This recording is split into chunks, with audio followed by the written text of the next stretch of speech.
My name is Voruk Shan, Senior Diplomatic Attaché of the Galactic Concord, and I have served this organization for 62 years without a single incident worth writing home about. That streak ended on a Tuesday. I should have known, I should have sensed it, the way old soldiers sometimes feel rain before clouds appear. There was something in the air on the station that morning, something sharp and electric, like the calm before a reactor meltdown.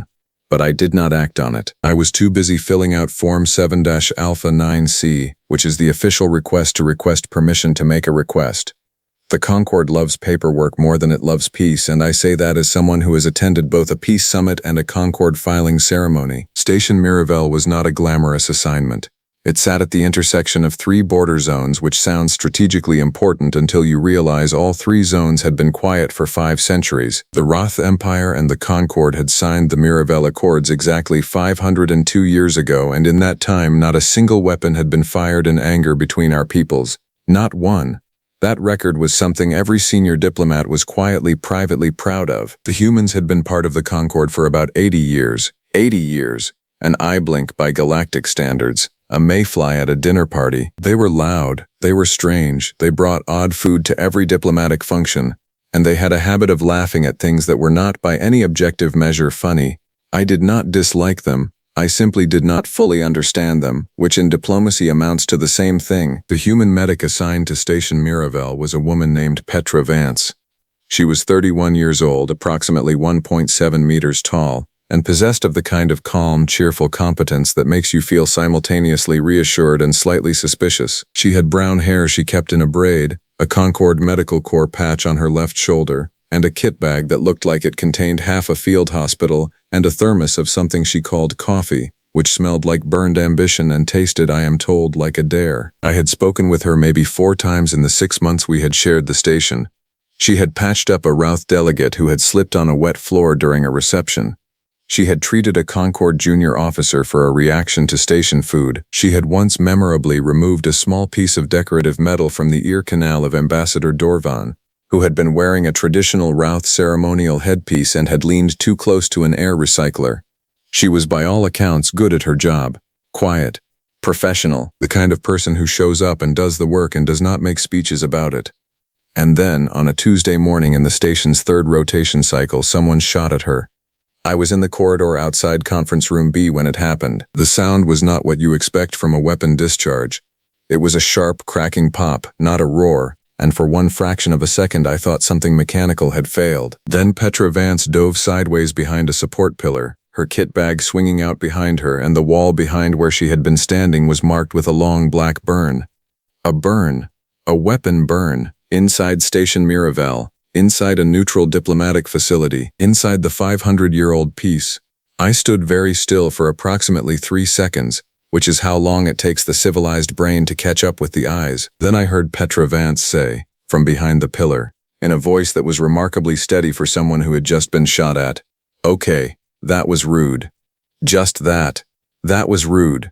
Not screaming, not crying, not collapsing, just, that was rude." In the tone of someone who has found a billing error on a restaurant receipt. The shooter was a Roth officer named Corvan Dale, a junior security attaché who, I would later learn, had been operating under a set of false orders planted by a faction within the Roth Empire that very much did not want the Mirabel Accords renewed for another 5 centuries. He was young, barely out of his training, and already sprinting away down the corridor before I had fully processed what I had seen. What followed was, to use a human phrase I had heard Petra use once before, a whole thing. The Concord's emergency protocols activated within 40 seconds. Blast doors cycled. Communications were locked. Every Roth delegate on the station was politely but firmly escorted to their assigned quarters and asked to remain there while a security situation was being assessed. Ambassador Dorvan, who I genuinely liked despite the ear canal incident, was furious. His was the kind of fury that comes not from guilt but from humiliation from being associated with an act he had not ordered and would not have permitted. I know this because I went to speak with him personally, which was either brave or foolish depending on your perspective, and he spent the first 3 minutes of our meeting pacing and reciting what I believe were Roth profanities, which have 7 conjugations depending on the severity of the offense. He used all 7. "I did not authorize this," he said, finally dropping into his chair like a man whose bones had given up on him. "You know I did not authorize this, Voruk." "I know," I said. "This will undo everything." "It will not." I said, and I believed it mostly about 60%. He looked at me. The medic, is she? She is uninjured. He exhaled slowly, a long, rattling sound. Good, he said, and he meant it. At least there is that. Meanwhile, in the station's medical bay, the human medic who was the center of this entire situation was doing something that none of the Concorde's emergency response teams had anticipated. She had set up a temporary triage station in the medical bay and was treating 3 Roth delegates who had, in the scramble of the lockdown, sustained minor injuries from the rush of the blast doors cycling. She was treating the people of the government whose junior officer had just tried to kill her. I found this out from Lieutenant Oseen, my Concorde security liaison, who told me with the expression of someone who had seen many confusing things in their career and was not sure where to rank this one. The medic is treating Roth personnel, he said. Yes, I said. The Roth personnel whose colleague just shot at her. Yes, he paused. She just went in there and started working. She is a medic, I said, as if that explained everything, because I was beginning to think it did. What I did not know, what none of us knew yet, was that Corvan Dale had not acted entirely alone. There was a second operative on the station, and that operative's target was not a medic. That operative's target was the Mirabelle Accords archive, the original signed documents, the legal foundation of 500 years of peace, stored in a biometric vault in the station's lower administrative sector. The Accords could not simply be destroyed. They existed in copies across a dozen systems. But the original documents, signed with the actual marks of the original delegates, carried a legal weight in Roth tradition that copies did not. Destroying them would not erase the peace, but it would create a legal ambiguity within the Roth Empire that the anti-Accords faction could exploit for decades. This was, in other words, a plan that had been designed by people who understood that sometimes you do not need to start a war. You just need to create enough confusion that the war starts itself. I was halfway back to the communications center when the second alert came through. Unauthorized access. Lower administrative sector. Vault corridor. I started running, which is not something senior diplomatic attachés typically do, and which I regretted almost immediately because 62 years is not an age that runs gracefully. Lieutenant Oseen's team was already moving. I followed them, and when we reached the vault corridor, we found something that stopped every single one of us mid-step. The second operative, a Roth civilian contractor named Besk Var, was on the floor. Not dead. Not injured exactly. He was sitting against the wall with his hands very carefully in his lap and the expression of a man who has reconsidered a great many of his recent choices. Standing over him with a medical scanner in one hand and what appeared to be a cable from his own kit bag looped around Beskvar's wrists in a very effective improvised restraint, was Petra Vance. She looked up when we came in. He was trying to get into the vault, she said. I was cutting through to the supply corridor when I heard the access panel. He had a thermal cutter. She tilted her head slightly. I have a better one, medical grade. Also, she added, he twisted his ankle running. I've wrapped it. He should be fine. There was a long silence. You, Lieutenant Oseen stopped, started again. You caught him. I stopped him, she said, with the slight emphasis of someone who finds the word caught a little dramatic. He's fine. He just needs to talk to you people. Beskvar, for his part, said nothing. He was staring at Petra Vance with the expression of a man who had prepared for many possible outcomes of this operation and had not included this one in any of them. I walked forward slowly, looked down at the operative, then looked at Petra. You were shot at this morning, I said. Yes, she said. And then you treated Roth medical cases. Yes, and then you stopped a second operative from destroying the Accords archive. She seemed to consider whether this summary was accurate. That's more or less it, she said. Though I want to be clear, I didn't know about the archive part until just now. I just heard someone trying to cut through a security panel and figured that wasn't supposed to be happening. I looked at her for a long moment. Are you all right? I asked. She smiled. It was a small, tired, genuine smile, the kind that does not perform anything. I'm fine, she said, but I could really use my coffee. I left it in conference room B. The next 6 hours were, professionally speaking, the most complicated of my career. Beskvar was taken into Concorde custody and placed in a secured holding room on the station's upper level, where he promptly asked for water, a blanket, and someone to look at his ankle again. The last request was granted, because the only medical professional on the station was Petra Vance, and Petra Vance apparently did not operate on a system where attempted saboteurs got to skip their follow-up care. Lieutenant Oseen watched her re-examine the ankle wrapping with an expression I can only describe as bewildered reverence. He tried to destroy the peace treaty, Oseen said quietly to me as we stood in the doorway. Yes, I said. And she's checking if the wrap is too tight. Yes, because it might cut off circulation. That is generally why one checks a rap, I said. Oseen made a sound that was not quite a word. I understood the feeling completely. Meanwhile, the diplomatic situation had escalated in the way that diplomatic situations do when a weapon is discharged inside a neutral facility, loudly, with many people who outranked me suddenly taking a very strong interest in a station they had not thought about since its last routine inspection. I had 3 separate priority calls from Concord Central within the first 2 hours, each one from someone more senior than the last, each one asking me to explain what had happened and what I was doing about it. I explained it 3 times. It did not get simpler with repetition. The Roth Empire, for their part, moved fast. Within 4 hours of the incident, a formal communiqué arrived from the Imperial Executive Council, signed at the highest level. It acknowledged Corvan Dale as a rogue operative acting without government sanction. It acknowledged Beskvar as a contractor associated with a named faction, the Reclamation Assembly, which the Council described with carefully chosen language as outside the bounds of sanctioned Roth political activity, which is diplomatic phrasing for "we know who they are, we've been watching them, and today they made our lives very difficult." The communiqué also formally requested, in language that was almost unusually direct for a Roth government document, information on the condition of the Concord Medical Corps personnel who had been targeted. Ambassador Dorvan came to my office personally to deliver this message. He was still wearing the look of a man carrying a weight he had not packed himself, but there was something else in his face now, something more careful and considered. "The Council wants to know about the medic," he said. "She is uninjured," I said, "as I mentioned." "Yes." He sat down without being asked, which told me more about his state of mind than anything he had said. "Voruk, the Council is not simply asking after her health for the record. They are asking because what she did today has," he paused, pressing the tips of his fingers together. "It has created a situation that the Council did not anticipate and is not entirely sure how to categorize." I waited. "She was fired upon by a Roth operative," he said, "and within the same rotation cycle she provided medical care to Roth nationals, and then physically intervened to protect Roth Concord treaty documents from a Roth saboteur." He stopped. "Do you understand the problem?"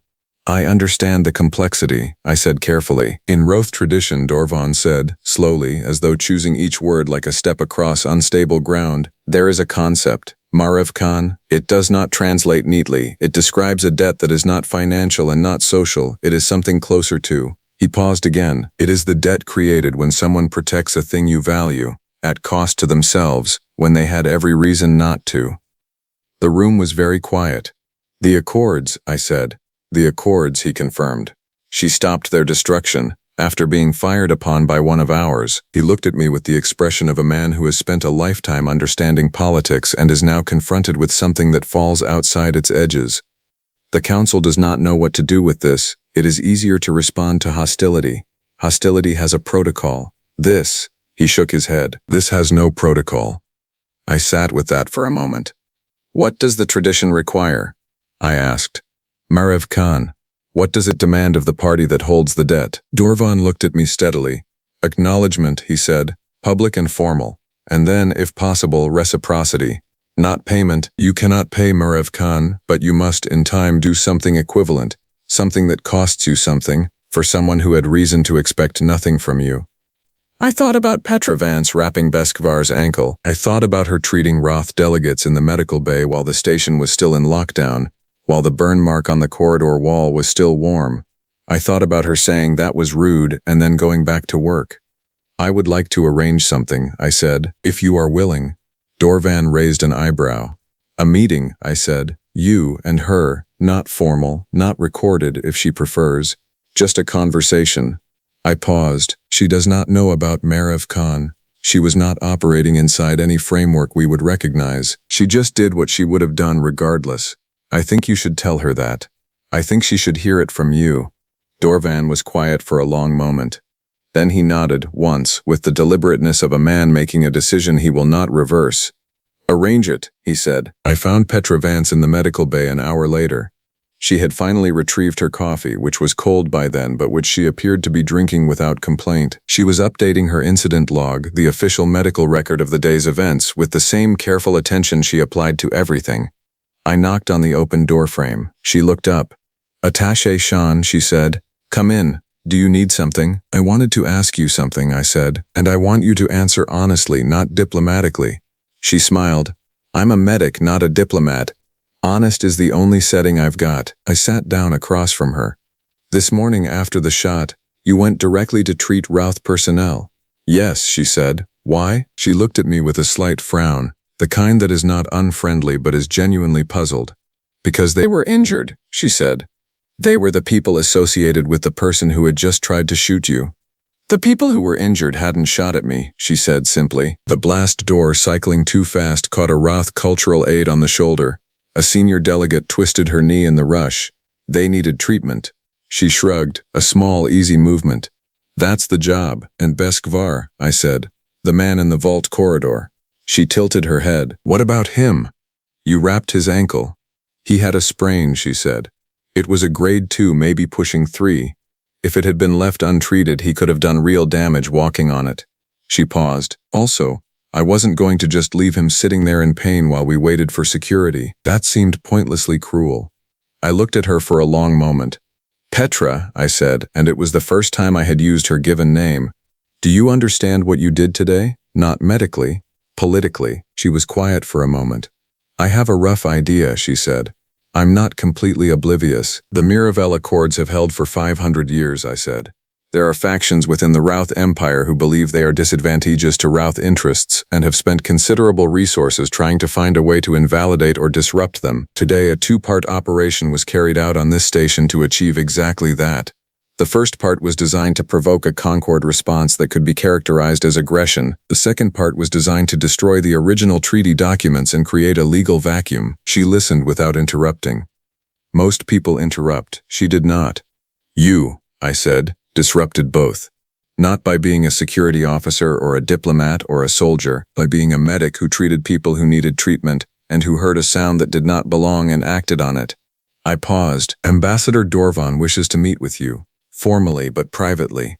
There is a concept in Roth tradition called Marevkan, debt of protection," she said. I stopped. "You know it?" "I spent 6 months in a cross-cultural medical exchange on the Roth border station before this posting," she said. "I learned some of the framework, not all of it." She was quiet for a moment. "I didn't do what I did to create a debt." "I know," I said. "That is precisely why the debt exists." She looked down at her coffee cup, turned it slowly in her hands. "Will the accords hold?" she asked. "After today?" "That depends," I said, "on what happens in the next few days. The Roth Council is moving to publicly disavow the Reclamation Assembly. The 2 operatives are in custody. The evidence is clean. The legal argument for disruption has been closed." I met her eyes. "But in diplomacy, law is only half the conversation. The other half is trust. And trust, once shaken, needs something concrete to rest on." She nodded slowly. "I'll meet with the ambassador," she said. The meeting took place 2 days later, in a small room off the main diplomatic corridor that had been used historically for informal talks between delegations who needed to speak without the weight of cameras and transcripts. Ambassador Dorvan arrived without aides. Petra Vance arrived with her kit bag, because she had a follow-up check on one of the Roth delegates scheduled immediately after, and she was not going to be late. I was present because someone had to be, and also because I genuinely wanted to hear what was said. Dorvan sat across from her and studied her for a long moment with the evaluating gaze of a man who has spent 6 decades reading people across a table. Petra sat comfortably, neither stiff nor casual, just present, the way she always was. "You were shot at," Dorvan said without preamble. "Yes," she said. "And you did not retreat. You did not file a protest. You did not wait for the situation to resolve itself." "I had patience," she said. "You had enemies," he said. "I had patience," she said again. And something in the steadiness of it made Dorvan sit back slightly, as though the words had weight he had not expected. "In Roth tradition," he said after a moment, "there is a word for someone who acts without personal calculation in the service of something larger. We call them Verithi. It is not a rank, it is not a title, it is a recognition." He paused. "It is rarely given to someone outside the empire." Petra looked at him carefully. "I appreciate that," she said, "but I want to be clear with you, Ambassador. I'm not a symbol. I'm not a political gesture. I'm a medic. What I did because it was in front of me and it needed doing. If you're looking for heroism, I'm probably the wrong person." Dorvan smiled. It was a slow, genuine thing, the first real smile I had seen from him in 2 days. On the contrary, he said, you are precisely the right person. Heroes know they are being heroes. What you describe is something different. He paused. It is simply character. Nobody said anything for a moment. Then Petra said, is your ankle all right? You're favoring your left side? Dorvan blinked, looked down, looked back up. I turned it slightly during the lockdown, he admitted. It is minor. Can I look at it? There was a pause that lasted approximately 3 seconds, in which I watched a 6-decade Roth diplomat process the fact that the woman his government owed a formal debt of honor to was offering to examine his ankle, and decide, somewhat helplessly, that there was only one reasonable response. Yes, he said, I suppose you can. She unzipped her kit bag. Outside, the Mirabelle Accords sat in their vault, unburned, intact, 500 years old and gaining. Inside, a medic wrapped an ambassador's ankle with the same unhurried attention she gave everything, and the conversation that followed was not about politics or treaties or debts of honor. It was about the station food, which both of them agreed was terrible, and about a Roth coastal region Dorvan had grown up near, which Petra said she had read about, and about the way cold coffee was still better than no coffee, which Dorvan disputed respectfully but with genuine interest. I stood by the door and said nothing. Some things I have learned in 62 years of diplomatic service do not need facilitation. Some things just need room. The Mirabelle Accords were renewed 14 months later, for another 500 years, with 11 amendments agreed upon in the fastest negotiation in Concord history. The Roth delegation, for the first time in the treaty's existence, invited a Concord representative to co-sign the document as a witness rather than merely a counterparty. The representative they requested by name was a human medic named Petra Vance, who showed up with her kit bag and her cold coffee, signed her name in the clean space they had left for her, and then excused herself because she had a patient waiting. She always had a patient waiting. That, I think, is the whole story. Or at least it is the part worth telling. The rest is paperwork, and I have had enough of that to last another 62 years. Though I will admit, filling out the incident report for this particular Tuesday was, for the first time in my career, genuinely a pleasure to write.